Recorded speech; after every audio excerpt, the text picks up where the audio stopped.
Ratusan ema-ema unjuk rasa, minta ponpes ditutup. Pondok pesantren atau ponpes Al Warjayani yang berada di Kampung Pulo, RT 8 RW 7, Desa Warujaya, Kecamatan Parung, Kabupaten Bogor, didemo ratusan emak, dan warga sekitar pada Senin, 24 Februari 2025.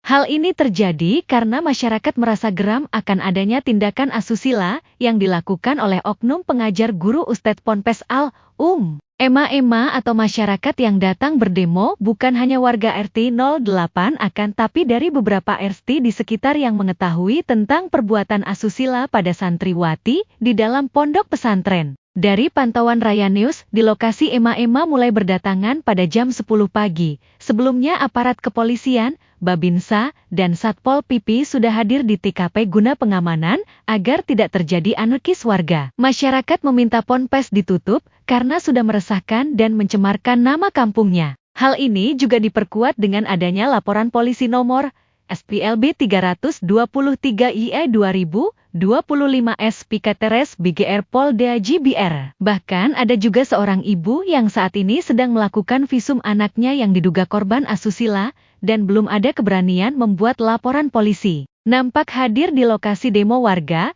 Kapolsek Parung dan Ramil Parung, Camat Parung, Kepala Desa Waru Perwakilan KUA Parung AYI Desa, dan MMUI Kecamatan. Dari Warujaya Kecamatan Parung, Juna Raya News meninformasikan untuk Anda.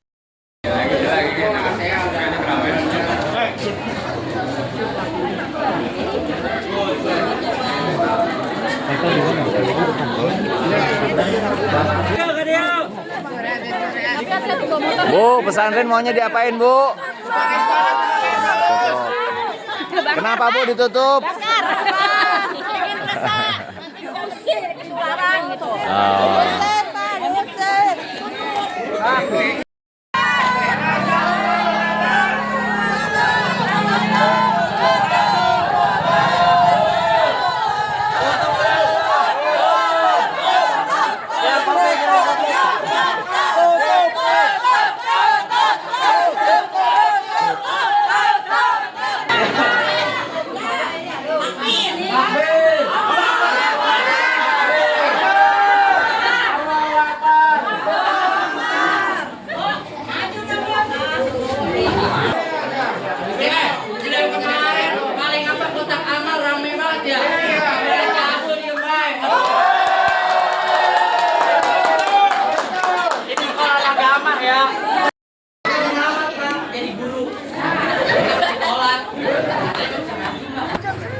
Jangan, Bu, alasannya warga meminta ditutup nih, alasannya. Nggak ada izinnya. Nggak ada izinnya, terus? Merusak masa depan.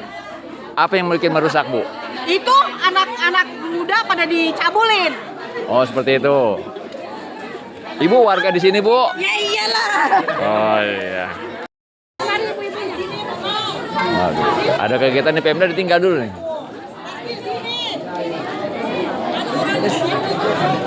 Alhamdulillah, Bang.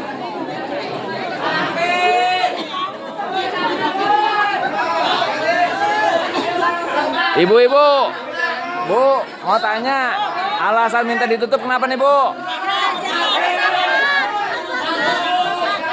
Meresahkan masyarakat. Masalah sakannya di bagaimana, Bu? Berkedok agama, tapi bertindak asusila. Oh. Jadi kalau Ibu tahu ada izinnya nggak, Bu? Nggak ada. Dari warga nggak ada izin? Nggak ada.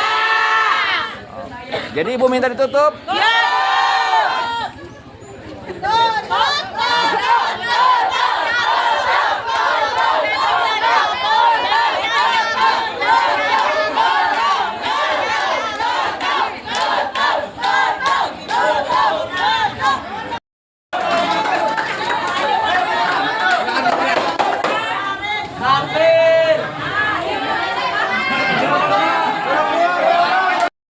Sampai keluaran baru bisa dong. Sedangkan ini buat kegiatan masyarakat dulu.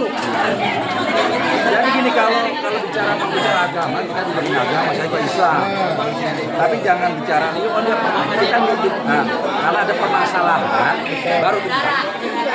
Ya, berarti taklim ada memang, tapi kan selalu ada rekomendasi. Mana rekomendasinya? Ini prak. Berarti dia muncul rekomendasi kan harus ada lingkungan dulu dong.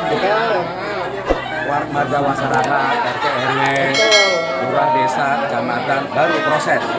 Ujung-ujung punya. Terus katanya harus ada santri, itu oke urusan pesantren. Taklim kan pesantren, pondok pesantren. Kalau saya di Pol PP salah karena tidak menanti izin mendirikan bangunan. Gitu aja Bang saya tutup. Walaupun dibongkar. Kalau memang mau dibongkar, ya proses dulu izinnya. Tutup dulu sementara. Jangan bicara tempat ibadah aja berizin. Tempat ibadah. Kalau ngidul kan ngomongnya ngacung putar begini saya. Ya kenapa janganlah. Kita kalau dari Pak Kiai kalau menang salah, legowo salah. Ini masyarakat ini kan mewakilkan semua umat. Ya, semua umat. Itu ada acara, ada pecamat, ada ramil atau bos. Pemimpin loh, pejabat tinggi. Ada kepala KUA. Kayak Pak KUA gimana ada sekretaris MUI. Nggak bisa begitu kalau masalah dominan nas ya antara itu semua kita tapi satu kan ini harus kita itu loh. Berarti Kabupaten Bogor hilang dong kalau semua seperti ini. Janganlah. Orang tua korban ke Kapolsek kayak gitu. Jadi kita harap sabar dulu. Adapun nanti keputusan ini sudah dirundingkan. Nah kalau mengenai perizinan itu sudah tadi kita klarifikasi memang tidak ada izin. Oh, udah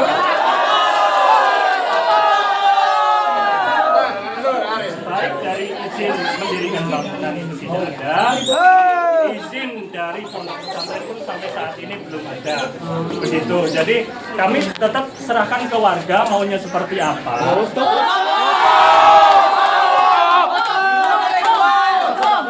Jadi nanti warga maunya seperti apa kita nanti akomodir. Tapi kita harapkan itu jangan ada anarkisme. Kita dari Kapolsek dan dari kecamatan dan beserta jajarannya itu sudah cukup responsif. Jadi maka kita harus bekerja sama kayak gitu. Jadi kalau kita harus saling menghargai dari warga. Beliau juga sudah menghargai hadir. Kita sebagai warga juga wajib menghargai beliau. Jadi kita step by step secara hukum. Jadi biarkan hukum ini tetap berjalan kayak gitu. Step pertama adalah tutup. Ya.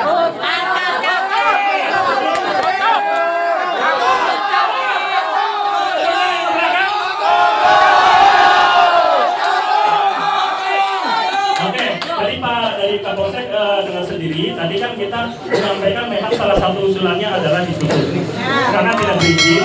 Nah ini biar mohon maaf Pak. Turunkan bannernya dulu Pak, turunkan bannernya dulu.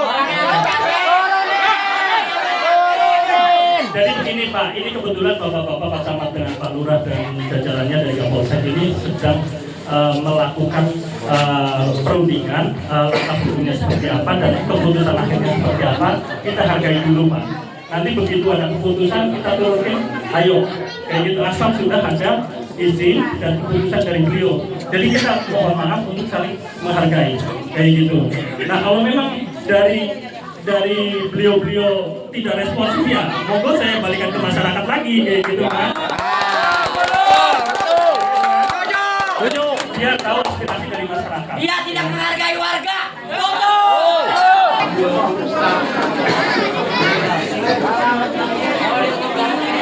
Jadi penurunan biaya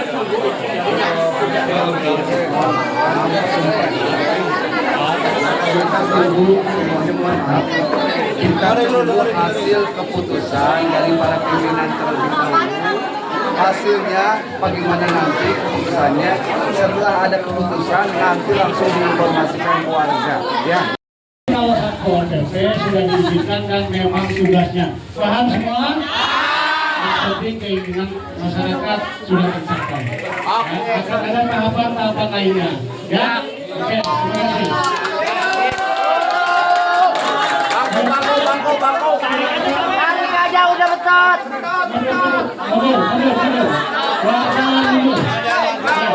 Bakar.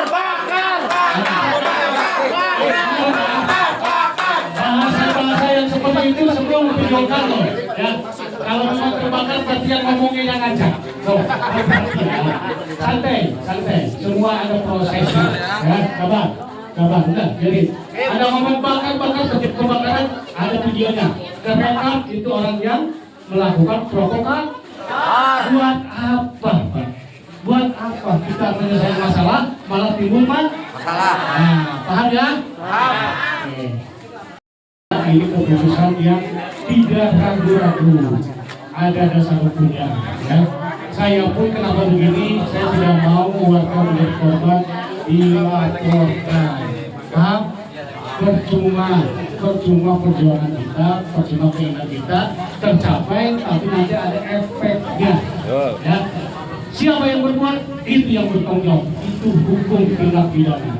Paham? Ya. Saya berbuat tidak bisa diganti sama Pak Dede, karena saya Pak Dede gantilah buat Pak Dede di penjara. Tidak bisa, kecuali hutang. Saya hutang 10 juta, bayar dulu Pak Dede 5 juta. Itu bisa. Gitu. Tapi kalau pidana, siapa yang berbuat, itu yang bertanggung jawab. Pasalnya sudah ada. Takbir. Oke, terima kasih.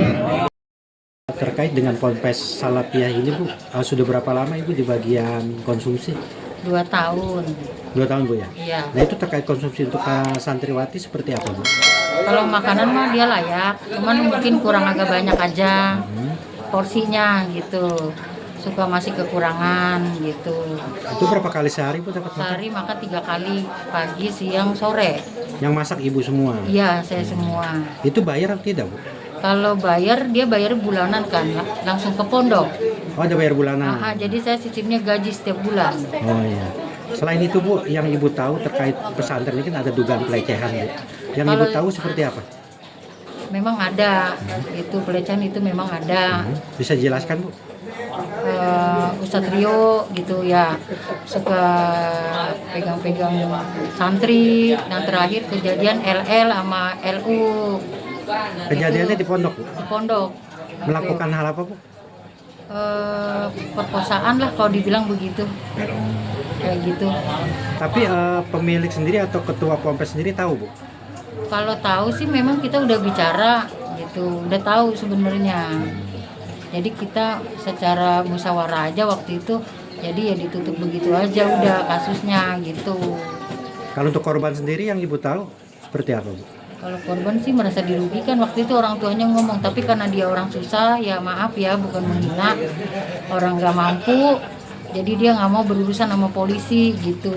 Tidak pernah membuat laporan artinya Bu? Iya, dia takut dengan laporan-laporan ke polisi kan butuh waktu, butuh uang, sedangkan dia puling, harus membiayain anaknya, dia anak yatim, anaknya ada 4, adik-adiknya 3, yang jadi korban itu anak pertama. Kejadiannya di tahun berapa Bu? Kalau kejadiannya sih belum lama ya, tahun 2024. Iya baik. Usia berapa Bu? Usia 16 tahun. Masih di bawah umur semua ya Bu? Iya. Bu yang Ibu tahu ini kan santriwatinya ada berapa jumlahnya Bu? Kalau sama gurunya sama tukang masak ada 95 orang. Termasuk santriwati? Iya. Nah kalau untuk pengajarnya itu ada laki-laki ya Bu? Ada. Ada berapa orang Bu? R.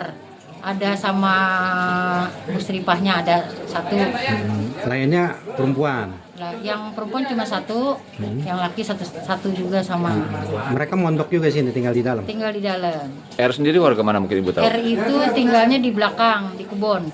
Warga mana? Dia kalau nggak salah orang Medan. Itu. Keberadaannya Bu? Si Keberadaannya pelaku? nggak tahu, nggak ada. Sampai hari ini nggak tahu ya Bu? Semenjak kejadian itu dia langsung kabur. Oke. Melarikan diri. Memang pernah ada waktu kejadian santri lagi mandi terus divideoin. Kasusnya juga sama, ditutup juga. Oleh siapa Bu yang memvideokannya Bu? Itu mantunya sendiri. Menantu siapa Bu? Menantunya Pak Derajat, Pak Haji. Tapi disampaikan ke Pak Haji Derajat? Iya, ada. Terus kasusnya juga sama ditutup. Ditutup juga. Jadi Ibu selama di dalam ini banyak anak-anak yang curhat atau tidak nih Bu? Banyak, hampir semua santri curhatnya ke saya dibandingin ke yang punya pondok. Terkait apa Bu? Apa aja? Termasuk asusila tadi? Ya. dari makan suka dicolek-colek gitu. Berarti Dari pelajaran hampir semua dicolek-colek nggak nih Bu? enggak. Dia milih-milih orang juga. Milih artinya yang mungkin- Orangnya putih, tinggi gitu. Selera. Ya, selera dia itu. Oh gitu. Ya, oke. Baik, terima kasih. Ya, sama-sama.